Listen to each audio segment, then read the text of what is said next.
When someone gets sick or injured, he or she seeks a remedy. Rest and simple meds are usually enough to help the body fight a minor illness or repair a simple wound, but more serious conditions can require a face-to-face trip to the doctor and pharmacy. In a similar way, when a soul is infected with sins, whose consequences aren't grave, repentance and prayer are enough for healing.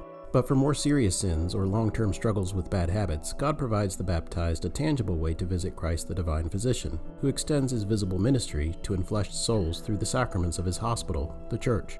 As St. Paul tells the Corinthians, Jesus still works through his ordained caregivers in what the apostle calls the ministry of reconciliation. Many times we see Jesus sharing his authority to forgive sins and expel evil. When Christ forgives the paralytic, the crowd is amazed that God gives human beings such power, a reference first to Christ, but also his accompanying apostles, whom Jesus expected would do the same works as he. Jesus even tells Peter and the apostles they have divine power to bind and loosen, rabbinical terms for administering or excusing someone from penance.